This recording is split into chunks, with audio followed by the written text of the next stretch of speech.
Hi everyone! Good morning! I'm back! This is Sam Brusas and welcome back to my YouTube channel. Oh my gosh! This is it guys! Pag-uusapan natin ngayon, reaction natin dito sa naganap na preliminary competition para sa performance ni Althea at saka syempre ni Brandon. Ano ang reaction natin dyan? Yan ang tatalakayin natin ngayon. But before anything else, hello Philippines and hello beautiful people! Mabuhay! Kamusta kayong lahat? Sana lahat po kayo ay okay at safe ngayong araw na to. At syempre sa lahat naman ng mga bago nating subscribers dyan, hello po sa inyo lahat. Maraming salamat guys sa pag-subscribe ninyo. Syempre dito sa channel ko at syempre sa lahat naman ng makamamasam dyan na laging sumusuporta dito. Araw-araw, lagi-lagi, maraming salamat guys sa inyo lahat. Syempre, usapang reaction tayo ngayon. So kagabi nga naganap na ang preliminary competition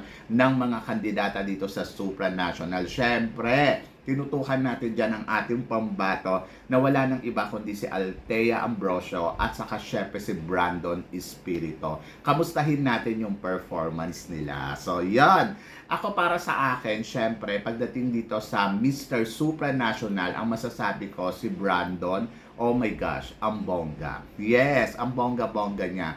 Yun doon sa swimwear competition nila, talaga namang masasabi ko, grabe ang sexy ni Brandon, grabe ang abs, talagang pumuputok. At talagang ganun siya ka-confident sa sarili niya, ang gwapo-gwapo niya. Pag tinitignan mo yung mukha niya, grabe, talagang sobrang iba talaga ang charm na meron siya, di ba? Gusto ko yung naglalakad siya, yung gumanon pa siya, talagang sabi ko, oh my gosh, hindi nga lang siya katangkadan, pero masasabi mo naman na talaga naman lumalaban ang lolo mo dito sa competition ng supranational. Maganda yung performance na ibinigay niya, wala akong masabi. Ando doon talaga yung ang angas ng dating.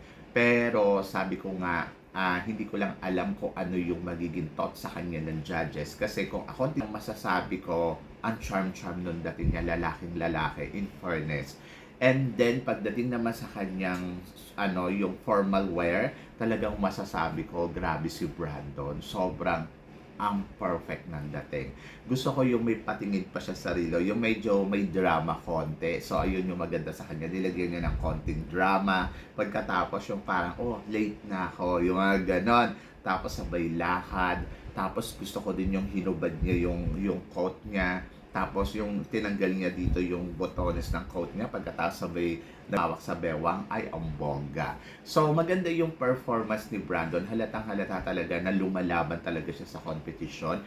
And then ang feeling ko kay Brandon, overall performance, nagustuhan siya ng hurado. Dahil nandoon na makikita mo yung drama niya, makikita mo yung eksena niya, makikita mo yung performance niya na talaga namang hindi nakaka-boring tignan. At plus nandoon, grabe yung kagwapuhan niya. Isa siya sa mga masasabi ko na possible na makatungtong hanggang top 5 talaga sa competition na to. Sa ipinakita niyang performance, I think very fighter talaga si Brandon Espiritu dito sa competition ng Mr. Supranational. At talagang sabi ko, ang charm ng beauty niya. Gusto ko yung mata niya, gusto ko yung ngiti niya. Plus, nandoon na talagang binibigay niya talaga yung lahat, di ba? So, congratulations kay Brandon Espiritu. Job well done siya para sa akin dito sa performance niya sa Mr. Supranational. Pero syempre, madami pang ibang kandidata din talaga na masasabi mo sa na lumalaban sa Mr. Supranational. Hindi lang naman si Brandon yung talagang magaling, pero isa si Brandon sa mga mapipili mo at nag-stand out kagabi dito sa preliminary competition. Diba? So, yon. So, ako para sa akin, Brandon, mabuhay ka. Job well done talaga. Punta naman tayo dito kay Miss Supranational na si Althea Ambrosio. Yes! Oh my gosh. Ang ganda-ganda niya kagabi. Very Pinay beauty yung ino-offer niya. Sobrang, kung titignan mo, simple pero nandoon yung stunning, yung pagiging elegante ng isang Pilipina. Ayun yung nakita ko habang naglalakad si Althea. Syempre, iba yung atake niya. Kung ikukumpara mo siya sa mga ipinadala natin Miss Supra Girl dito sa Supranational, ay talaga namang masasabi ko, iba yung atake ni Althea. Kung baon kasi yung nakikita ko sa kanya, yung dalagang Pilipina talaga. Yung hindi siya kabog na kabog, ando doon yung simple lang yung galawan pero masasabi mo naman talaga na pumapalo, di ba? So sa swimsuit, gusto ko yung performance niya sa swimsuit. Ang ganda ng baksak ng hair niya, ang ganda ng makeup, ang ganda ng lakad. Hindi nagigil, ando doon lang na tama lang yung performance. Hindi masyado matangkad yung pambato natin dito, pero masasabi ko naman na talaga kung mag-example ka ng isang Filipina beauty, I think si Althea, isa sa mga talagang masasabi natin na magandang ipinadala national ngayong taon na to. Doon sa lakad niya, sabi nung iba, ay nako, kulang sa energy.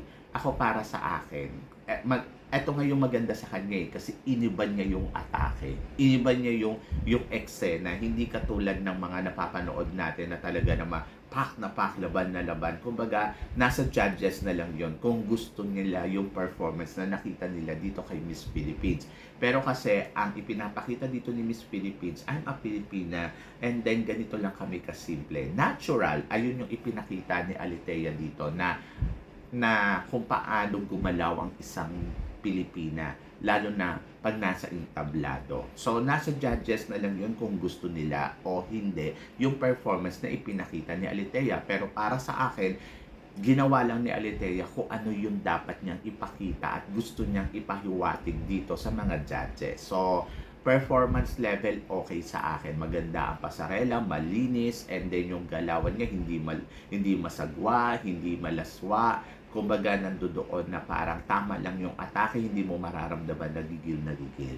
Pagdating sa evening gown, gusto ko yung gown na suot-suot niya. So medyo nakulangan ako ng konting drama kasi para sa akin, dapat pagdating sa evening gown, doon talaga medyo mag-execute ka ng konting drama, konting feel mo yung gown mo, yung mga ganon.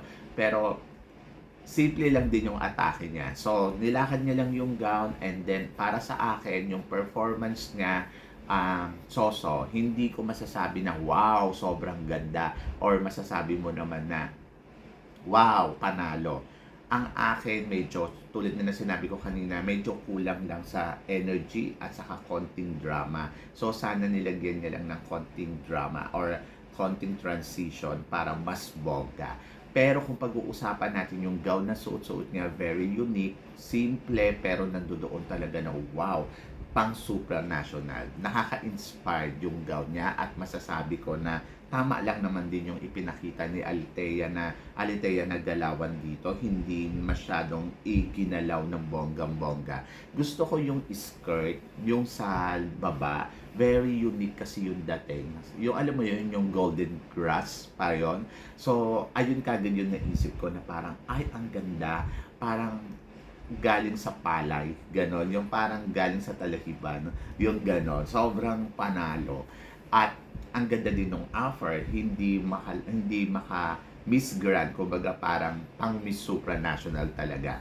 So, yung lakad niya, medyo, ayun nga, kulang lang sa energy. So, sana dinagdagan niya ng konting palo para mas bongga at para mas nakita natin yung execute talaga na, alam mo yun, na parang mas carry niya talaga ng todo-todo. But, tulad na sabi ko, simple lang yung datingan, baksak lang yung hair, and then yung galaw, medyo tama lang yung lakad. So, nasa judges na lang yon kung gusto nila yung galaw na ipinakita dito ni Althea. And then, si Althea naman ay parang feeling ko, ipinakita lang talaga yung simpleng galawan na eksenadora, kumbaga, isang eleganteng Pilipina na simple lang kung paano gumalaw, di ba? So, unique nga yung ipinakita niya dito Kasi kung ikukumpara mo yung mga performance noon na yung mga ipinadala natin na palong-palo, hindi rin naman naging effective.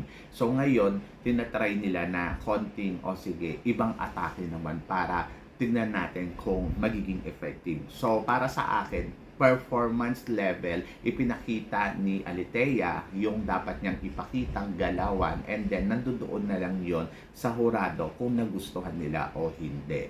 So ako, para sa akin, good job din si Althea sa ipinakita niyang performance, at masasabi ko naman yung Team Philippines naman ay job well done talaga. Diba? So yon si Brandon at saka si Alitea, ginawa nila yung dapat nilang ipakita dito. So, nandoon na lang yun sa hurado kung nagustuhan nila o hindi. Pero syempre yung iba magre-react na parang, ay, kulang sa atake, kulang sa galaw. Kaya lang kasi guys, ito kasi yung performance na ipinaghanda nila eh. Kumbaga, ito yung itinuro sa kanila na ganito lang yung dapat mong galawan. And then, titingnan natin yan kung magiging effective ba talaga. But kung tatanungin mo, kung pasok ba sa semifinals yung kandidata natin, I think malinaw na papasok si Alitea at saka si Brandon sa top 24 ng Miss Supranational. And then, tingnan natin sa Coronation Night kung ano ang galawan na ipapakita nilang dalawa sa competition na to. And then, kung may ikakabog pa sila ng bonggang-bongga,